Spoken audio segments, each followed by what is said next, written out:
For over 50 years, people have come to see the Sharks play. Talent, skill, speed, intelligence, elite-level athleticism. That's not these guys. Biased, one-eyed, opinionated. More often wrong than right. They make up for their complete lack of talent with pure dribble, gibberish, and enthusiasm. This is the ET Stand Podcast.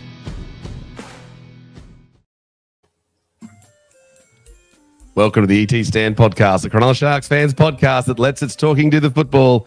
And welcome to this opposition fan preview with Troy, the sometimes legend. We like him 15 weeks of the 16 weeks that we play other opposition teams that aren't the Eels. G'day, Troy. How you doing, legend? I'm doing fantastic. Absolutely pumped for this, and thanks for the opportunity to come on the show and talk Parramatta and Sharks. Looking forward to it. It's funny you said to me, "Oh, what do I have to talk about on your show?" And I said to you, Troy, you're going to talk about the Parramatta Eels. It's a subject that I'm reasonably confident you're going to be able to talk about underwater. So for those that are new to listening to podcasts, we're a Sharks fans podcast. Troy is from the ParraCave Podcast. Troy, how do people hear the ParraCave Podcast? Yeah, probably mostly the same places as yourselves, but Apple, Spotify.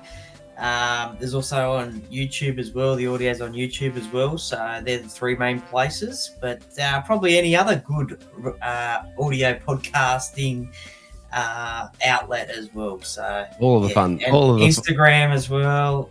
Instagram, Facebook, you'll be able to find me. All of the fun spots. All right, well, we've got Troy on because the Sharkies take on the Parramatta Eels. I'll just cue down the Sharks music. And I'm sure you hope that that's the last time you hear the Sharks theme song this weekend. The Sharks travel to Suncorp Stadium along with the Parramatta Eels for a 6 p.m. Friday night match. The Sharks are technically the home team against the Parramatta Eels team that sits 2 points behind the Sharkies on the competition later. The Sharks are in the top 8. Parramatta Eels on forward against second last, but there's not much in it at the bottom there. So the Eels will be fancying themselves. So in to chat about this is, let's get into it, Troy. So, mate, the big news with the Parramatta Eels is obviously the return of Mitchell Moses, isn't it? And how much of a difference does he make to your team? Well, we beat the Tigers on Easter Monday with him back in the squad. So, but yeah, look, a massive difference. Just his kicking game. It's, second to none. It's probably, if not the best in the league, right up there. Just so much more accuracy and gets us out of trouble a lot. But just his general game control as well, game management as well is a good thing as well. But and it gives the other players around him confidence as well. We've seen at the start of the year Dylan Brown struggling throughout the year, but as soon as Mitch comes back, the pressure gets released a little bit, and the players love having him back. So they're pumped that he is. You mentioned Dylan Brown. He's obviously been in the headlines for signing with other teams and contract negotiations. What do you make of all of that? Carry on. Sad to see him go? Dylan Brown? Yeah. Yeah, look, sort of came to a little bit of a shock to myself. I thought he'd probably stay at Parramatta, to be honest. But, obviously he's made a decision. Any other person probably would have made the same decision as well. It's a massive contract over a long period of time. To be honest, it's it's good for Dylan, but as a fan, it's a ridiculous contract because of the length of time. 10-year contract. We haven't seen too many very successful 10-year contracts in the league, so maybe he might break that. Yeah, it sort of played on his mind. He released it after, I think he announced it after the Melbourne game, after we got pumped by Melbourne. But then still sort of struggled, I thought, until the Easter Monday game. Was it Jason Tamalolo's been a 10-year contract? Yeah. Was DCE on a 10-year? DCE was on a long-term one too, wasn't he? He was on a long-term one as well. Nico's on a 7-year one. A lot of Sharks fans don't like how long Nico's contract is, but they're the ones that spring to mind. All right, so the Eels form. So let's just go through this Eels form since the start of the season. So you get pumped by the Storm in round 1. Absolutely smashed. Then you lose to the West Tigers. Then you lose to the Bulldogs. Then you lose to the Seagulls. So you're 9-4 after the first 4 matches. That's like typical Eel season, isn't it? Really? Well, yeah, we are a slow starter naturally, but one or two victories would have been nice. All right, then they've got the match over the Eels beat the Dragons 20. So that was quite a fired up event with Clint Gutherson. Now, watching back the Sharks highlights versus the Eels last season, there's all the chat about how the Eels always win with Clint Gutherson, and when he's out of the team, you lose. So are you missing Gutho? Oh, yes and no, I guess. Obviously he'd been there for 9 years, and you get to like a player. And he was the heart and soul of Parramatta. Gave 120, 10, 20, 30%. Stupid move that he does or whatever the damn thing is. Marino, we actually haven't seen that for a couple of years, I don't think. A few years. The last time I remember that was against the Gold Coast, I think, with Phil Sami, and I think Phil did it back to him after he scored a try. But I think he did. Yep. Yeah. So, but look, we've got Isaiah Iongi back there at fullback now. He's an exciting prospect. So, but yeah, I mean, you miss the king, but he's doing better and better. He's not the king. Wally Lewis is the king, Troy. Come on, King know, Gutho. He's not even the best player in your own team. Yeah, no, he hates that as well. I'm sure he does. I think that Matty Johns gave him, I think. All right, so you get past the Dragons by a point, which was a spirited match, obviously because you've got a few players switch teams and whatnot. Then you get absolutely pumped by the Raiders, and then you take on the Tigers, who were winning the Lachlan Calvin week.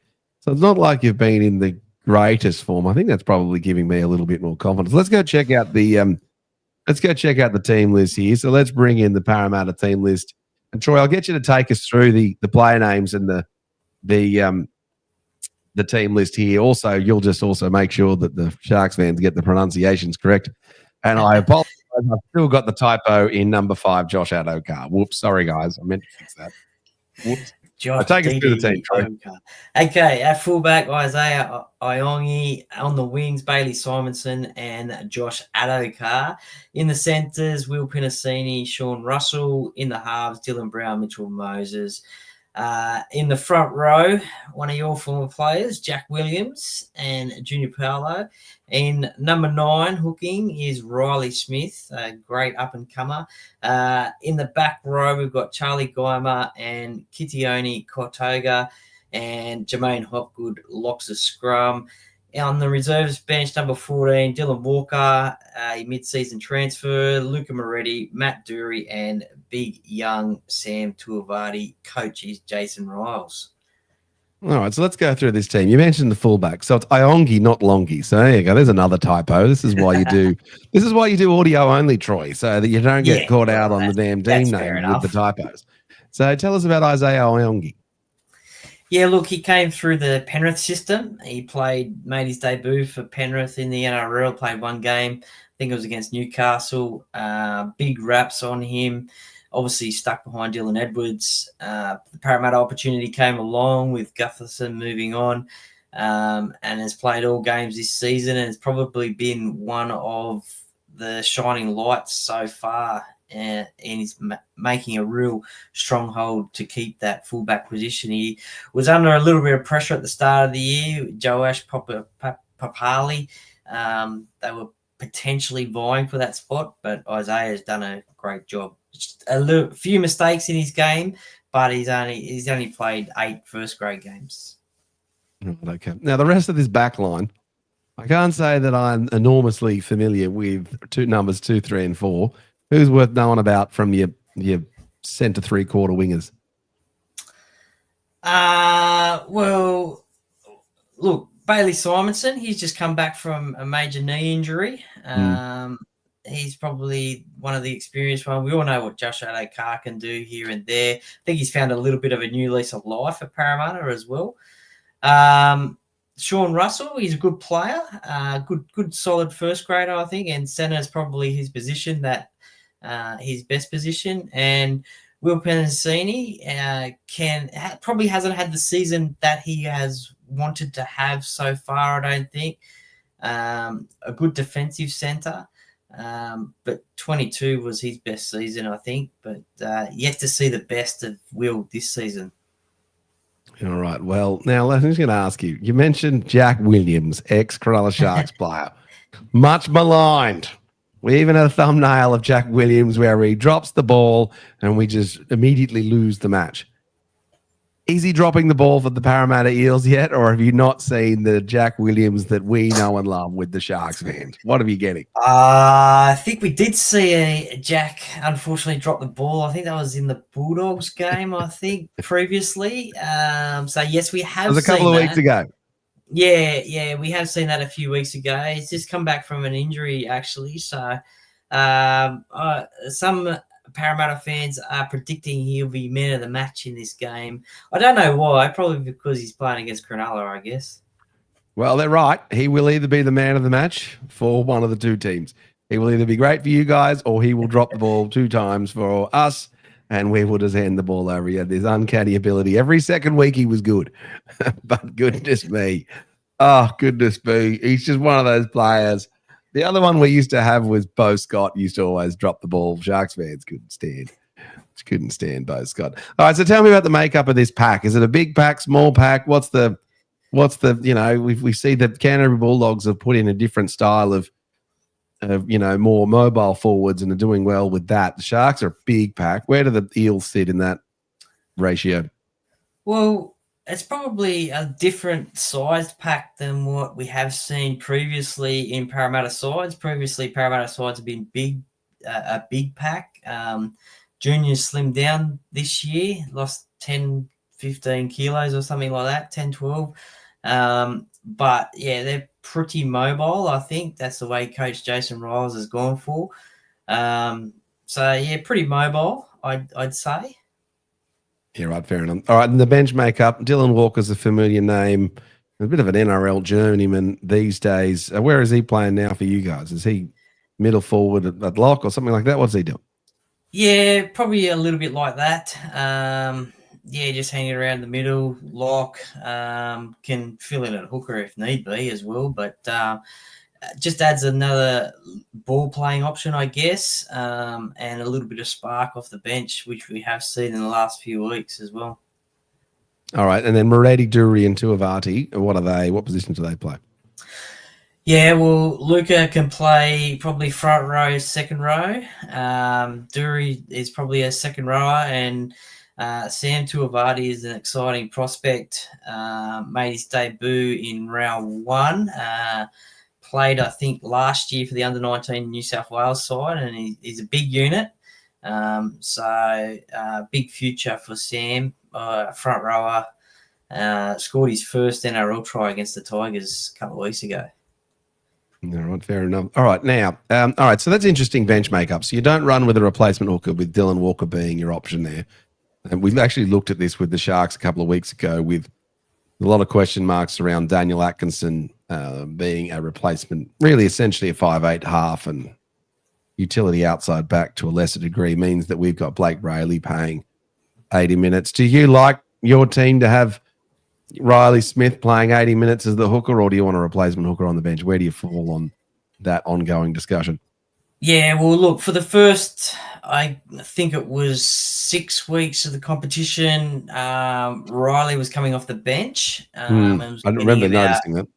Yep. Yeah, 50 or so minutes. Parramatta fans were calling for him to start the game. The game against the Tigers, he started the game, played 80.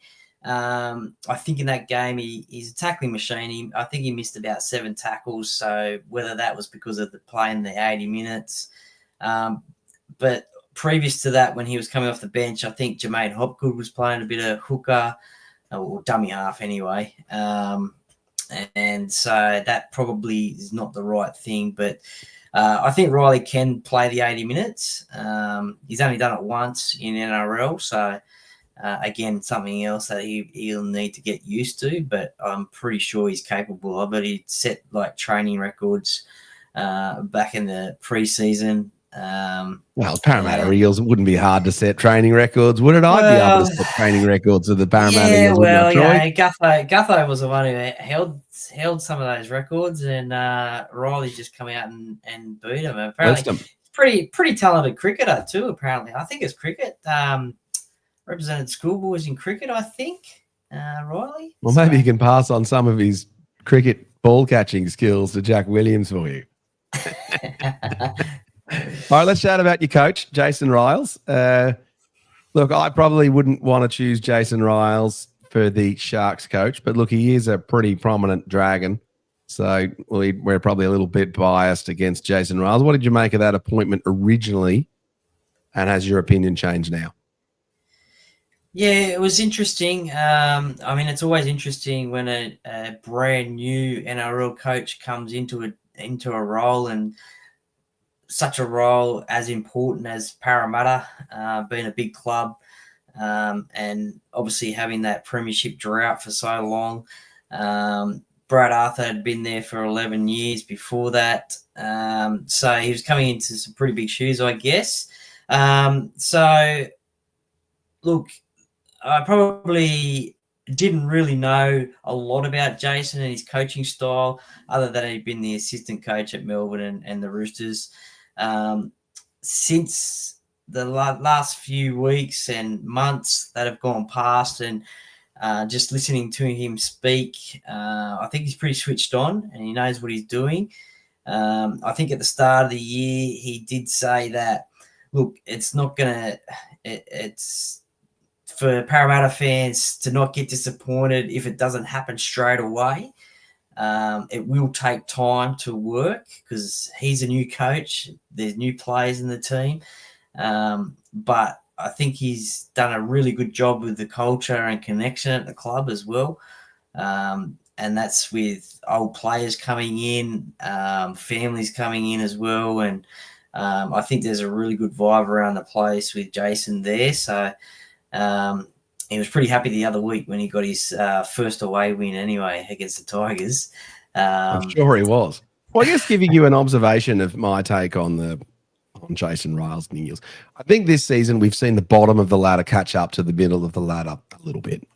And so the gap between where the Eels and the Sharks might have been last season is certainly less than it was in previous seasons. You're not far off in terms of the culture and what you can do. There's a few gaps in your team. Your outside backs don't look as brainstorming as the Sharks ones, and probably use a bigger forward or two that are. But it's managing salary cap and whatnot. But goodness me, your halves connection, Mitchell Moses, quality player, and he's better than. Like I've said it before, Mitchell Moses is better than Nico. So if you got Mitchell Moses, you're a good NRL team. So I think the only way is up for you guys. But as I just mute myself for a cough for a second, Troy, hold on. There we go. For the benefit of those on visual, they got to see me cough and me gross for a second. Yeah, I think the Eels are on the way back, which I think is encouraging. But I also heard you say, Jason Ryles asked the Parramatta fans to be patient. I'm like, well, they're a pretty patient bunch of characters. Goodness me, you've been waiting almost 40 years since your last premiership. Goodness me. Yeah, no, it is hard to hear that. That is for sure, because we always want that premiership success and we want it now. Yeah, look, I guess looking at it and listening to him, I think you have to understand that, yeah, it is going to take time, but we did see at the start of the year, obviously the start wasn't too good. The next week was a little bit better, and it was slowly getting better and better until that win against the Dragons. And then went back down again against the Raiders, but got back up against the Tigers again. But yeah, you're right. The only way is up, and when you finish second last last year? Third last. Tigers are better now too, Troy. That's the Tigers right. are better. That's right. I reckon the Tigers are top 8 bound. Now look, we're talking about premiership droughts, and the good news for you is that the North Sydney Bears, or the Bears NRL club, are returning to the NRL, which means that the longest premiership drought will no longer be the Parramatta Eels. It will be the Bears club. So that must be good news for you. Congratulations on at least getting that off. That's unreal news. Look, hoping to win a comp before, what is it, 2027, I think. So hoping to win one before then. You never know. And then it'll be the Raiders, I think, who have that drought. But when they come in the competition, if we haven't won a comp, that'll be great news, because theirs is about 100 years, isn't it? 103 years or something like that. All right. Well, look, we've talked on the Parra team. Let's run through the Sharks team, and I'll give you a rundown on the Sharkies team, and you can clip this one for your podcast if you want to give it the whole one, you can. All right, the Sharks team to take on the Eels. The Sharks are 4 from 4 this season. We're missing a couple of players. We're still a pretty strong team. So William Kennedy, who is the form player of the NRL at fullback, is he the form player of the NRL, or are the rest of the Sharks players just not playing that well? And so he keeps getting all the daily M points. Don't know. Make your own assessment. Sam Stonestreet, the young winger who has just an ability to find the try line, is one winger. Ronaldo Mulatalo, who has carved up the Eels in the past with long-range tries, teaming up with Kennedy, is the other winger. The centers are Jesse Ramian, and the KL Iro is the new name update for Kyle Iro. He's decided to just take the initials of his name. The halves are Braden Trindle and Nico Hynes. A forward pack led by Aiden Fanua-Blake. Oregon Kafusi, the former Eel, is the other front rower. Blake Brayley is the dummy half hooker in the team. And then the back row is missing Teague. So we've got Britton Nikora, Billy Burns, Cameron McInnes captains the Sharks, with a bench of Daniel Atkinson, Siosifa Talakai, Braden Hamlin-Ueli, and Thomas Hazelton. Giving you the quick rundown on key elements of this team, Troy, for the simulcast that we'll do. It is a big forward pack for the Sharkies. And with Fanua-Blake and Kafusi and McInnes all playing a reasonable amount of minutes, we actually don't need the fourth forward and haven't been playing that. And so Daniel Atkinson is a bit of a luxury that we've been using. Talakai, Hamlin-Ueli, and Hazelton are big dudes that we bring on for the middle 40 minutes. So we tend to take off Kafusi first, then Fanua-Blake, then Cam McInnes. And then it's typically, we're missing Toby and a couple of others. But yeah, Talakai and Hamlin-Ueli and Hazelton will play those middle 40 minutes of the match. And then we finish with Fanua-Blake and Kafusi. It's a pretty difficult team to deal with. Goodness me, he's been brilliant for us, Aiden Fanua-Blake. But the Sharks forwards in many ways are maybe they're getting a little bit complacent with Fanua-Blake in the team. And then the Sharkies are definitely missing Sione Katoa on the wing. So while Sam Stonestreet can find the try line, his ability and the hit-ups in returning are getting us out of trouble in our own end. We're certainly missing those. And Kyle Iro's been injured for a few weeks, and he's in very good form, actually. So he was getting 200-meter, 200-yard games. So the Sharks are in okay form. We were a little bit unlucky to lose against the Raiders. Blew it last week against the Tigers. And we're obviously in it against the Panthers. So, if we did a simulation of the season again, it's conceivable that we could have been on 7 wins out of 8, but we're not. We're on 4 out of 4. We're a bit tired from traveling around all of the, Las Vegas and Perth and here and there. So a bit knackered. So we're now going up to something. We haven't had a home game for weeks. So that's the Sharkies team coming in. Keep an eye out if you're looking for bets on players to score. Maybe Billy Burns might be a good bet. He's a little bit more mobile than Teague. He'll be a bit longer odds. And then Ronaldo looks to be back in form. And so he might be a good try-scoring bet too. Just don't tap him on the face. He might claim a high tackle. Well, there's nothing wrong with that. He was tapped on the face. Goodness me. What do you want him to do? It hurt. Don't you bloody go slagging off my Ronaldo Mulatalo, Troy. All right, so I've given you my quick rundown on the Sharkies. When you look at the Sharks team, who stands out for you and who scares you? Oh, look, I mean, obviously the main one, I guess, as you mentioned before, with Adam Fanua-Blake, we know what he can do. Parramatta will have to sort of minute his meter eaters and his quick play the balls. But Will Kennedy at the back there, as you said, he's leading the Dally M's at the moment. Our kick chase defense will have to be on song because he can break tackles, and once he breaks tackles, he generally runs a long way as well. So he's one player to watch at the back there. I think, probably Oregon will probably have a big game against his old club because we all know that players love playing against their old clubs. It's just natural, but probably those two are probably the ones that probably stand out for me. I guess all the pressure will be on Nico and Braden again, up against Always Dylan. pressure on Nico, mate. Always.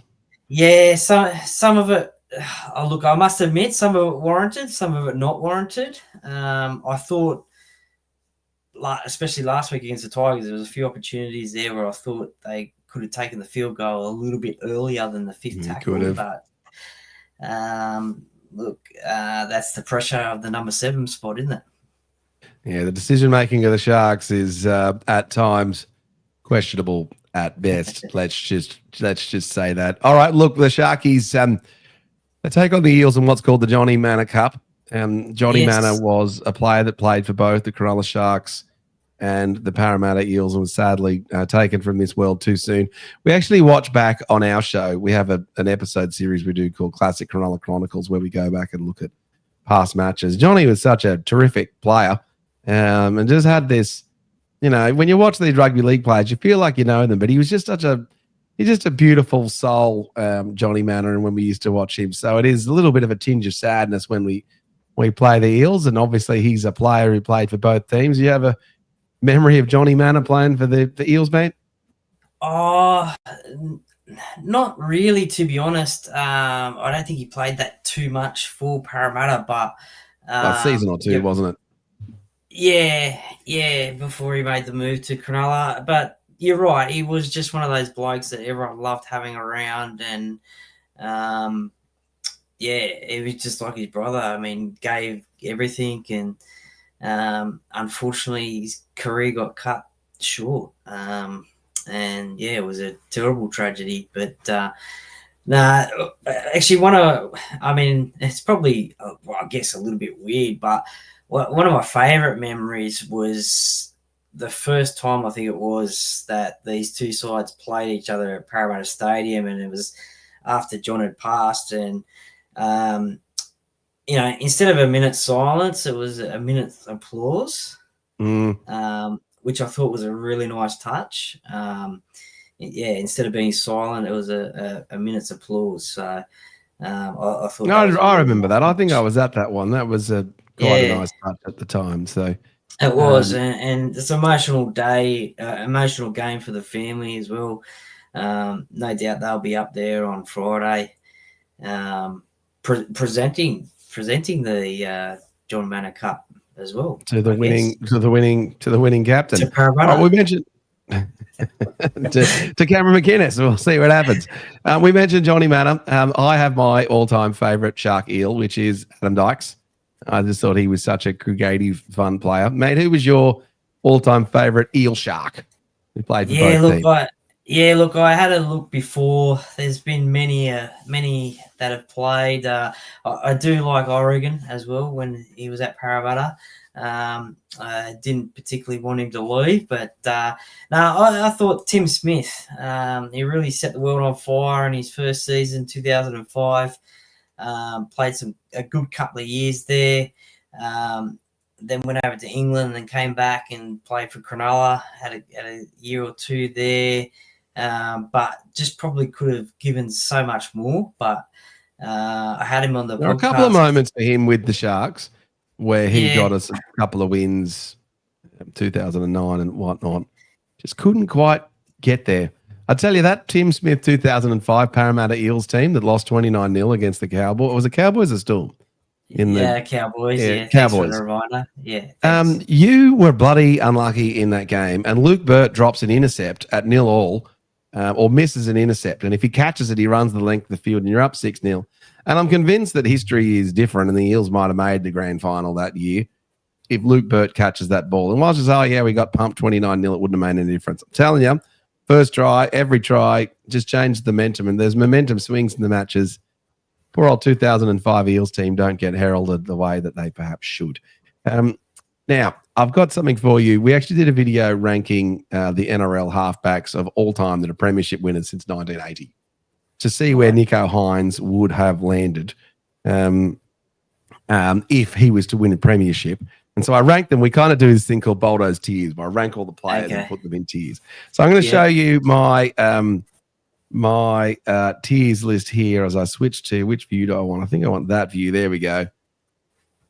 So modern day NRL premiership winning halfbacks. And so this is where I landed on the ranking. So that for the benefit of those without the visuals on screen, we've got the bottom tier of Chad Townsend, Paula Mounter and Shane Perry, Hornby and Craig Wing. And I put funny names with them. So that's why they're even halfbacks. So they're the lowest rated halfbacks, according to me, on the of premiership winners, and I would put Nico if we won in and around those. So as you move up, you've got the the Manly guys, you've got Mitchell Pearce and Brandy and all this sort of. But as we move to the top, you've got I've got Turvey and Kevin Walters on what I'm calling on the fourth tier. I've got the recency bias on the next tier of Thurston, Cronk, Johns, and Cleary. Then I've got the Super League 2 above them of Langer and Stewart because they were absolutely brilliant, and I don't think they get heralded the way that they perhaps should. Those two teams created Super League. And then actually of the modern day winning halfbacks, I say that Sterlo is the smartest and is the best of the halfbacks. So I thought I'll just show you that list, and I'm sure you would appreciate that. Tell me why Sterlo is the greatest modern day winning halfback, and do you agree with my rankings of the halfbacks there, Troy? Oh, well, Sterlo's number one. So, yeah, obviously I do agree with your rankings there. But, yeah, just look, such a smart footballer. I guess his kicking game was second to none again.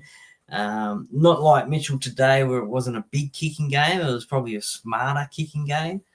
Like he always says that Jack Gibson used to tell him to kick it to the Seagulls, which he did, which was a space. But, look, 4-time premiership winner. I think 2-time Dally M Player of the Year winner. Rothman's Medal winner. He's done a lot, but also after he retired as well, just his smarts that he used to listen to on Channel 9 during his commentary as well. It was almost as if he was coaching from the commentary box. And he was always a play ahead, even 2 plays ahead of what was going to happen. So, some would say that he could be in line for immortality. And I wouldn't say no to that either if that was to be the case. Well, as a 4-time premiership winning halfback in the dominant team of the 80s, you'd have to say he was pretty good. Now, it is a shame that he never coached a team, and I think that was one of his regrets, but he was just such a good flavour commentator with Channel 9, and I think also his stuff with Fatty on the Footy Show for that 10 years or whatever it was also very good. So there's a legend of the game and well respected. And top of Boldo's NRL halfback tiers. I'll link the NRL halfback video at the end of this video, and you can link it and go in and have a look for those for the benefit of watching on video, and I'll link it in the bio for all of the audio ones. All right, mate. So the Sharkies are taking on the Eels. Give us a tip. Why do the Sharks win by 13 plus? Well, if they do that, they might have the referee on their side, or Parramatta might have like 3-4 players sin bin if that's going to be the case. But with the sin bin crackdown, but that's not going to happen. Apparently, Andrew Abdo said that's not going to happen. So, Parramatta will win 24-20. I think. I think luckily I just checked the weather report. I think it'll be cloudy but sunny, no rain. But the other weekend, days on the weekend, it'll be raining. So, and one of the other advantages is this game is the first game of Magic Round as well. Unlike in previous years, Parramatta has been playing on the Sunday, one of the last games on a Sunday. So, good that it's on a Friday, the first game. 24-20 will be the score. All right. According to you, I'll give you my prediction. Sharks 13. Sharks 13 plus, mate. Looking at the look, it's a split. Sharks versus where are my little form guide? Yeah, we lost last year. Boy, was our podcast annoyed after that. But then beyond that, it's wins, losses. That was the Mitchell Moses masterclass when he came back from injury. It was the Mitchell Moses masterclass. Look, I just think next week just can't come soon enough for the Sharks after the just blowing it against the Tigers. So I think we're going to beat you, but we'll see. It's always, you never know with the Sharks. Whenever we're favourites, we can lose. So That can certainly happen.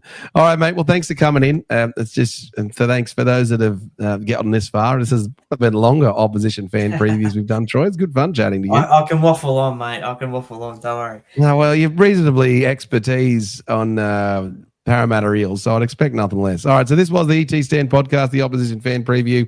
We will be live right after full time for the debrief. Hopefully talking through a Sharks win. Goodness me, I don't know if I can talk through another Sharks loss, but we'll see how we go. Troy, thank you for coming on, mate. We will catch up with you soon, hopefully for a playoffs match or something later in the season. Who knows? Definitely. No worries. Thank you very much for having me. All right, cool. All right, guys, we'll catch you next time. That was the ET Stand opposition fan preview, Sharks versus Eels. For over 50 years, people have come to see the Sharks play.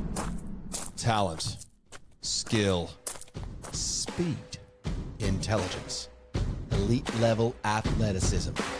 That's not these guys. Biased, one-eyed, opinionated, more often wrong than right. They make up for their complete lack of talent with pure dribble, gibberish, and enthusiasm. This is the ET Stand Podcast.